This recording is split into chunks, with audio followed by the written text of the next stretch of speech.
Single ಆಗಿರ್ತಕ್ಕಂಥ ಎಲ್ಲ ಹುಡುಗರಿಗೂ ಕೂಡ ನಮ್ಮ ಚಾನಲ್ಗೆ ಸ್ವಾಗತ. ಸ್ನೇಹಿತರೆ, ನಿಮ್ಗೇನಾದರೂ ಮದುವೆ ಆಗೋದಕ್ಕೆ ಹುಡುಗಿ ಅಥವಾ ಆಂಟಿಗಳ ಜೊತೆ ಸಂಬಂಧನ ಬೆಳೆಸಬೇಕು ಆಗಿದ್ದರೆ ನಮ್ಮ ಚಾನಲ್ನ ಬೇಗ ಬೇಗ ಸಬ್ಸ್ಕ್ರೈಬ್ ಮಾಡ್ಕೊಳ್ಳಿ ಮತ್ತು ಪಕ್ಕದಲ್ಲಿರ್ತಕ್ಕಂತಹ ಬೆಲ್ಲೈಕನ್ ಕೂಡ ಕ್ಲಿಕ್ ಮಾಡ್ಕೊಳ್ಳಿ. ಇವತ್ತು ನಮಗೆ ಮೇಘಶ್ರೀ ಅಂತ ಒಂದು ಪ್ರೊಫೈಲ್ ಕಳಿಸಿದ್ದಾರೆ, ಒಬ್ಬ ಹುಡುಗಿ. ಸೊ ಇವರ ತಂದೆ ಹೆಸರು ಒಂದು ಹರ್ಷದ್ ಅಂತ ಸ್ನೇಹಿತರೆ. ಒಬ್ಬ ರೈತರು ಇವರು. ಇವರಿಗೆ 3 ಜನ ಮಕ್ಕಳು, 2 ಜನ ಹೆಣ್ಣು ಮಕ್ಕಳು, 1 ಜನ ಗಂಡು ಮಗ. ಎರಡನೇ ಮಗ ಆಗಿರ್ತಕ್ಕಂಥದ್ದು. ಸೊ ಪ್ರಸ್ತುತ ಅವನು ಇವಾಗ ಒಂದು ITI ಓದಿ ಪ್ರಸ್ತುತ ಬೆಂಗಳೂರಿನಲ್ಲಿ ಪಾರ್ಟ್ ಟೈಮ್ ಜಾಬ್ ಮಾಡ್ಕೊಂಡಿದ್ದಾನೆ. ಅದಾದ ನಂತರ 2ನೇ ಮಗಳಾಗಿರೋದು ಈ ಒಂದು ಮೇಘಶ್ರೀ ಮತ್ತು 3ನೇ ಮಗಳಾಗಿರೋದು ಶಾಲೆಯಲ್ಲಿ ಓದ್ತಾ ಇರ್ತಕ್ಕಂಥ ತಂಗಿ ಶಾಲಿನಿ ಅಂತ. ಸೊ ಈ ಒಂದು 3 ಜನ ಮಕ್ಕಳಿರ್ತಕ್ಕಂತಹ ಕುಟುಂಬದಲ್ಲಿ ಇವರು ಒಟ್ಟಿನಲ್ಲಿ ಇನ್ನೊಂದು ಹೇಳಬೇಕು ಅಂದರೆ ಒಂದು ಮಲೆನಾಡು ಪ್ರದೇಶದಲ್ಲಿ ಹುಟ್ಟಿ ಬೆಳೆದಿರ್ತಕ್ಕಂಥ ಒಂದು ಕುಟುಂಬ. ಮಲೆನಾಡು ಪ್ರದೇಶ ಅಂದರೆ ಎಲ್ಲಿ? ಕೊಡಗು ಜಿಲ್ಲೆಯ ಮಡಿಕೇರಿ ತಾಲೂಕಿನ ಕೊಡಿಗೆ ಹಳ್ಳಿಯಲ್ಲಿ ಒಂದು ವಾಸವಾಗಿರ್ತಕ್ಕಂಥ ಕುಟುಂಬ.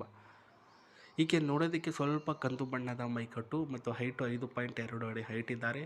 ಸ್ವಲ್ಪ ನೋಡೋದಕ್ಕೆ ಚಂದವಾಗಿದ್ದಾರೆ, ಏನು ಕೂಡ ಸಮಸ್ಯೆ ಇಲ್ಲ. ಅಂದರೆ ನಾನು ಹೇಳುವ ರೀತಿಯಲ್ಲಿ ಡಿಸೈಡ್ ಆಗೋಕ್ಕೆ ಹೋಗ್ಬೇಡಿ, ಆಲ್ರೆಡಿ ನೀವು ಫೋಟೋ ನೋಡಿದ್ದೀರಾ. ಜೊತೆಗೆ ಅವರನ್ನು ಡೈರೆಕ್ಟಾಗಿ ಮೀಟ್ ಮಾಡಿ ನಂತರ ನೀವು ನೋಡಿದರೆ ನಿಮಗೆ ಕ್ಲಾರಿಟಿ ಸಿಗುತ್ತೆ. ರಾಶಿ ಮೀನ ರಾಶಿ, ನಕ್ಷತ್ರ ಬಂದು ರೇವತಿ ನಕ್ಷತ್ರ. ಉದ್ಯೋಗ ಸದ್ಯಕ್ಕೆ ಏನೂ ಕೂಡ ಇಲ್ಲ. ಮನೆಯಲ್ಲಿ ಕೆಲಸ ಪ್ಲಸ್ ಎಲ್ಲ ರೀತಿಯ ಒಂದು ಜವಾಬ್ದಾರಿಯುತ ಸ್ಥಾನದಲ್ಲಿ ನಿಂತುಕೊಂಡಿರ್ತಕ್ಕಂಥ ಮೇಘಶ್ರೀ ಅವರ ವಯಸ್ಸು 24 ವರ್ಷ ನಡೀತಾ ಇದೆ. ಸೊ ಈಕೆಗೆ ಕೆಲವೊಂದಿಷ್ಟು ರೂಲ್ಸ್ಗಳನ್ನು ಫಾಲೋ ಅಪ್ ಮಾಡ್ಕೊಂಡು ಹೋಗುವಂಥ ಹುಡುಗ ಬೇಕಾಗಿದ್ದಾರೆ.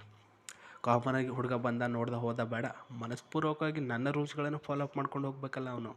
ಸೊ ಏನಂದರೆ, 1ನೇ ಪಾಯಿಂಟಲ್ಲಿ ಹೇಳಿರೋದು ಏನಂದರೆ, ನಮ್ಮಿಬ್ಬರ ಮನೆಯವರನ್ನು ಸಮಾನವಾಗಿ ನೋಡುವಂಥ ಮೆಚುರಿಟಿ ಇರಬೇಕು. 1ನೇ ಪಾಯಿಂಟಲ್ಲಿ ನೀವು ಗೆಲ್ಲಬೇಕು ಸ್ನೇಹಿತರೆ. ನೋಡಿ, ಇವಾಗ ಹೆಂಗಂದರೆ ಕೆಲವೊಂದಿಷ್ಟು ಜನ ಏನು ಮಾಡ್ತಾರೆ, ನೀನು ನನ್ನ ಹೆಂಡತಿ ಅಂತಂದಮೇಲೆ ನಿಮ್ಮ ತಂದೆ ತಾಯಿಯವ್ರನ್ನ ಅಗೌರವದಿಂದ ನೋಡ್ತಾರೆ. ಅವ್ರ ಬಗ್ಗೆ ಕೆಟ್ಟದಾಗೆ ಮಾತಾಡೋದು ಮತ್ತು ಅವರು ಹಾಗೇನ ಇದೇನು, ಏನೇ ನಿಮ್ಮಪ್ಪ, ಏನೇ ನಿಮ್ಮಮ್ಮ, ಈ ಥರ ಆ ಥರ ಚೀತು ಅಂತ ಅಂತಾರಲ್ಲ, ಅದು ಬೇಡ ನನಗೆ, ಅದು ಇಷ್ಟ ಆಗೋಲ್ಲ. ನಿನಗೆ ನಿನ್ನ ತಂದೆ ತಾಯಿಗಳು ಯಾವ ರೀತಿ ಪ್ರಾಮುಖ್ಯತೆ ಕೊಡ್ತೀಯೋ ಅದೇ ರೀತಿ ನನ್ನ ತಂದೆ ತಾಯಿಯರು ಕೂಡ ಕೊಡಬೇಕು ನೀನು. ಹೌದಾ? ಅದು ಅವರವರ ಒಂದು ವಿವೇಚನೆ, ಮೈಂಡ್ಸೆಟ್ ಮತ್ತು ಮೆಚುರಿಟಿ ಮೈಂಡೆಡ್ಗೆ ಬಿಟ್ಟಿರ್ತಕ್ಕಂಥದ್ದು. ಅದು ನಿಮ್ಮ ಹತ್ರ 1ನೇ ಪಾಯಿಂಟಲ್ಲಿ ಇರಲೇಬೇಕು. 2ನೇ ಪಾಯಿಂಟಲ್ಲಿ ಮನೆ ಕೆಲಸ ಒಟ್ಟಿಗೆ ಮಾಡುವಂಥ ಮನಸ್ಸು ಇರಬೇಕು. ನಿಮಗೇನಾದರೂ ಒಂದು ಕೆಲಸ ಇದೆಯಾ, ಸಿಕ್ಕಿದೆಯಾ, ಅದರಿಂದ ಸಂಬಳ ಬರ್ತಿದೆಯಾ, ಓಕೆ, ನಾನು ಒಪ್ಕೊಳ್ತೀನಿ. ಬೈ ಚಾನ್ಸ್ ಕೆಲಸ ಇಲ್ಲ, ಸೊ ನೀವೇನಾದರೂ ರೈತರ ಅಥವಾ ಒಂದು ಪಾರ್ಟ್ ಟೈಮ್ ಮನೆಯಲ್ಲೇ ಕೆಲಸ ಮಾಡ್ತೀರಿ ಅಂದರೆ ನನ್ನ ಜೊತೆ ಅಡುಗೆ ಮಾಡೋದಕ್ಕೆ ಸಹಾಯ ಮಾಡಬೇಕು ಅಂತ ಹೇಳಿದ್ದಾರೆ ಸ್ನೇಹಿತರೆ. ನನ್ನ ಹ್ಯಾಬಿಟ್ಸ್ ಅಂದರೆ ನಾನು ಮೊಬೈಲ್ ನೋಡೋದು ಜಾಸ್ತಿ, ಅದನ್ನೇ ದೊಡ್ಡದಾಗಿರ್ತಕ್ಕಂಥ ಇಶ್ಯೂ ಮಾಡಿಕೊಂಡು ಮೊಬೈಲ್ ನೋಡಬೇಡ, ಜಗಳ ಆಗುತ್ತೆ, ಹಾಗೆ ಹಿಂಗೆ ಅಂತ ನನ್ನ ಮೇಲೆ ಬಡಿಯೋದು ಹೊಡೆಯೋದು ಮಾಡಬಾರ್ದು ಅಂತ ಹೇಳಿದ್ದಾರೆ. ನಾರ್ಮಲ್ ಥಿಂಕಿಂಗ್, ಜಾಸ್ತಿ ನೋಡಬೇಡ ಕಣೆ, ಮೊಬೈಲ ಮುಗೀತು. ಅದು ಬಿಟ್ಬಿಟ್ಟು ಯಾವಾಗಲೂ ನೋಡ್ಕೊಂಡೇ ಇರ್ತೀಯ, ಅದಕ್ಕೋಸ್ಕರ ಇದಾಯಿತು, ಯಾವಾಗಲೂ ನೋಡ್ತೀಯ, ಅದಕ್ಕೋಸ್ಕರ ಇದಾಯಿತು, ಹೀಗೆ ಮಾತುಗಳನ್ನು ಆಡಬಾರ್ದು. ಮತ್ತು ಅದೇ ರೀತಿಯಾಗಿ ಪ್ರಾಕ್ಟಿಕಲ್ ಮತ್ತು ಕೇರಿಂಗ್ ಅಲ್ಲಿರ್ತಕ್ಕಂತಹ ಒಬ್ಬ ಹುಡುಗ ಆಗಿರಬೇಕು. ಪ್ರಾಕ್ಟಿಕಲ್ ಕೇರಿಂಗ್ ಅಂತಂದರೆ ಏನು? ಸೊ ನಾವು ಅಂದುಕೊಳ್ಳೋಕ್ಕೂ ಮುನ್ನ ಅದೇ ರೀತಿಯಲ್ಲಿ ನಡೆಸಿ, ಅದೇ ರೀತಿಯಲ್ಲಿ ನನ್ನನ್ನು ಕಾಳಜಿಯಿಂದ ನೋಡಿಕೊಳ್ಳುವಂತಹ ಒಬ್ಬ ಹುಡುಗ ಆಗಿರಬೇಕು ನೀವು. ನೋಡೋದಕ್ಕೆ ನನ್ನ ಥರ ಕಂದು ಬಣ್ಣ ಹೊಂದಿದ್ರೂ ಪರವಾಗಿಲ್ಲ, ಚಂದವಾಗಿ ಮಾತಾಡಬೇಕು. ಮಾತನಾಡುವಂತಹ ಸ್ಕಿಲ್ಸ್ಗಳಿದ್ದರೆ ನಿಮ್ಮ ಮಾಹಿತಿಗಳನ್ನು ಕೆಳಗಡೆ ಕಳಿಸ್ತಕ್ಕಂತಹ ಡಿಸ್ಕ್ರಿಪ್ಷನ್ಗಳಿಗೆ ಕಳಿಸಿಕೊಡಿ. ಅಂದರೆ ವಿಡಿಯೋದ ಕೆಳಗಡೆ ಒಂದು ಡಿಸ್ಕ್ರಿಪ್ಷನಲ್ಲಿ Gmail ID ಕೊಟ್ಟಿರ್ತೀವಿ.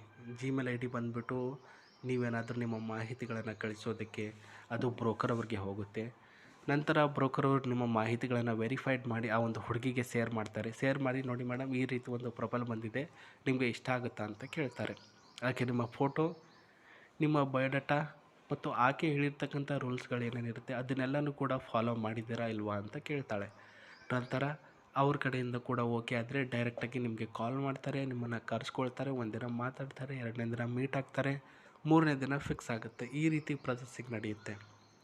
ಅದು ಬಿಟ್ಬಿಟ್ಟು ಡೈರೆಕ್ಟಾಗಿ ಮೊಬೈಲ್ ನಂಬರ್ ಕೊಡಿ ಅಂತಂದರೆ ಕೊಡೋಕ್ಕಾಗಲ್ಲ ರೀ, ಪ್ರಾಬ್ಲಮ್ ಆಗುತ್ತೆ. ಪಬ್ಲಿಕ್ ಇರುತ್ತೆ ಸ್ನೇಹಿತರೆ ಇದು. ಡೈರೆಕ್ಟಾಗಿ ಮೊಬೈಲ್ ನಂಬರ್ ಕೊಟ್ಟರೆ ಯೂಸ್ ಮಾಡ್ಕೊಳ್ಳೋರು ತುಂಬ ಅದಕ್ಕೆ ಇದಕ್ಕೆ ಅಂತ ಕೆಟ್ಟದಾಗಿ ಯೂಸ್ ಮಾಡ್ಕೊಂಡು ಬಿಡ್ತಾರೆ, ಅದಕ್ಕೋಸ್ಕರ ಕೊಡೋಕ್ಕಾಗಲ್ಲ. ಆ್ಯಂಡ್ ಈಕೆ ಹತ್ತಿರ ಇರ್ತಕ್ಕಂಥ ಈ ಒಂದು ಗಾಡಿ ನಿಮಗೆ ವರದಕ್ಷಿಣೆ ರೂಪದಲ್ಲಿ ಸಿಗಬೇಕು ಅಂದರೆ ಆಕೆನ ಮದುವೆ ಆಗಬೇಕು, ಅದು ಹುಡುಗನಿಗೆ ಕೊಡ್ತೀನಿ ಅಂತ ಒಪ್ಪಿಕೊಂಡಿದ್ದಾರೆ. ಗಾಡಿ ಹೆಂಗಿದೆ? ಗಾಡಿ ಬಂದುಬಿಟ್ಟು MG ಕಾಮನ್ TV ಮಾಡೆಲ್ ಗಾಡಿ ಇದು.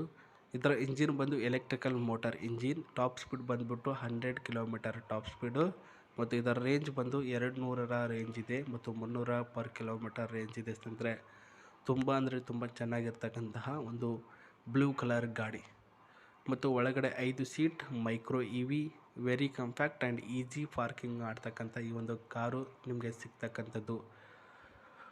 ಸೊ ಇದು ಸಿಗುತ್ತೋ ಬಿಡುತ್ತೋ ಇದ್ರ ಬಗ್ಗೆನೇ ನಂಬಿಕೆ ಇಟ್ಕೊಂಡು ಇದೇ ಬೇಕು ಕಾರು ಅಂತ ಕೂಡೋದಕ್ಕೂ ಮುನ್ನ ನಾವು ಅವರ ಜೊತೆ ಯಾವ ರೀತಿಯಲ್ಲಿ ಇದ್ದೀವಿ, ಹೇಗೆ ನೋಡ್ಕೊಳ್ಬೇಕು ಆಕೆನ, ಮತ್ತು ಯಾವ ರೀತಿ ಪಟಾಯಿಸ್ಕೊಳ್ಬೇಕು ಅಂತ ಅದರ ಕಡೆ ಗಮನ ಕೊಡೋದು ಬೆಟ್ರ್ ನಾವು. ಹೌದಾ? ಖಂಡಿತವಾಗಲೂ ಅದರ ಕಡೆ ಗಮನ ಕೊಡಿ. ಆ್ಯಂಡ್ ಇದರ ಒಳಗಡೆ ಇರ್ತಕ್ಕಂತಹ ಇಂಟೀರಿಯಲ್ಗಳನ್ನು ಕೂಡ ತೋರಿಸ್ತಾ ಇದ್ದೀನಿ ನೋಡಿ ಸ್ನೇಹಿತರೆ. ಸೊ ಒಂದು ಸ್ಟೇರಿಂಗ್ ಆಗಿರಲಿ, ಕಲರ್ ಡಿಸೈನ್ ಆಗಿರಲಿ ಎಲ್ಲನೂ ಕೂಡ ಚೆನ್ನಾಗಿದೆ. ಜೊತೆಗೆ ಕ್ವಾಲಿಟಿ ಚೆನ್ನಾಗಿದೆ. ಅಂದರೆ ಕಾರಿನಲ್ಲಿ ಕುಳಿತುಕೊಂಡು ಹೋದರೆ ಏನು ಕೂಡ ಫೀಲ್ ಆಗಲ್ಲ. ಒಂದು ಸಖತ್ತಾಗಿ ಹೋಗ್ಬೋದು, ಏನು ಕೂಡ ಎಂಜಾಯ್ಮೆಂಟ್ ಮಾಡ್ಬೋದು. ಈ ಒಂದು ರೀತಿಯಲ್ಲಿ ಲುಕ್ ಲೈಕ್ ಸಖತ್ತಾಗಿ ಇರ್ತಕ್ಕಂಥದ್ದು ಈ ಒಂದು ಗಾಡಿ. ಆ್ಯಂಡ್ ಸ್ನೇಹಿತರೆ, ಜೊತೆಗೆ ಪ್ರಸ್ತುತ ಒಂದು ಮಾಡೆಲ್ ಮತ್ತು ಇಲ್ಲಿ ಕಾಣಿಸ್ತಕ್ಕಂಥ ಗೇರ್ ಸಿಸ್ಟಮ್ ಮತ್ತು ಇಲ್ಲಿ ಏನು ಕಾಣಿಸ್ತದೆ ಟಿ ವಿ ಒಂದು ಸ್ಪೇಸ್, ಅದು ನೋಡಿದ್ರೆ ಅದು ಕೂಡ ಸಖತ್ತಾಗಿದೆ. ಮತ್ತು ಇಲ್ಲಿ ನೋಡ್ತಾ ಇದ್ರೆ ಸ್ಟೇರಿಂಗು. ಸೊ ಇದೊಂದು ಸ್ಟೇರಿಂಗ್ ಉಳ್ಳಂತಹ ಒಂದು 100 ಸ್ಪೀಡಲ್ಲೂ ಕೂಡ ಕಂಟ್ರೋಲ್ ಆಗುವಂತಹ ಒಂದು ಸ್ಟೇರಿಂಗ್ ಲುಕ್ಕಲ್ಲಿ ಇದು ಕೂಡ ಸಖತ್ತಾಗಿದೆ ಸ್ನೇಹಿತರೆ. ಅಷ್ಟಕ್ಕೂ ಇಲ್ಲಿ ಏನು ನೋಡ್ತಿದ್ರೆ ಒಂದು ಸೀಟ್ ಕಂಫರ್ಟಬಲ್ ಸೀಟು ಮತ್ತು ಇದರ ಒಂದು ಧೂಮ್ ಕ್ವಾಲಿಟಿ ಎಲ್ಲವನ್ನು ನೋಡಿದ್ರೂ ಕೂಡ ಚೆನ್ನಾಗಿದೆ. ಫ್ರೀಯಾಗಿ ಬರುತ್ತೆ ಅಂದರೆ ಅದು ಇದು ಬೇಡ ಆ ಥರ ಬೇಡ ಅಂತ ಅನ್ನೋ ಗುಮ್ಮನ್ನು ಸಿಕ್ಕಿ ಶಿವಾರಮ್ಮ ಅಂತ ತೆಗೆದುಕೊಳ್ಳೋದು ಬೆಟರ್ ಅಂತ ನನಗನ್ಸುತ್ತೆ. ಬಟ್ ನೀವು ಡಿಸೈಡ್ ಮಾಡಿ. ನಿಮ್ಮ ಮೈಂಡ್ ಸೆಟ್ಗೆ ಬಿಟ್ಟಿರ್ತಕ್ಕಂಥದ್ದು, ನಿಮ್ಮ ಯೋಚನೆಗಳಿಗೆ ಬಿಟ್ಟಿರ್ತಕ್ಕಂಥದ್ದು ವಿಚಾರಗಳಾಗಿರುತ್ತೆ.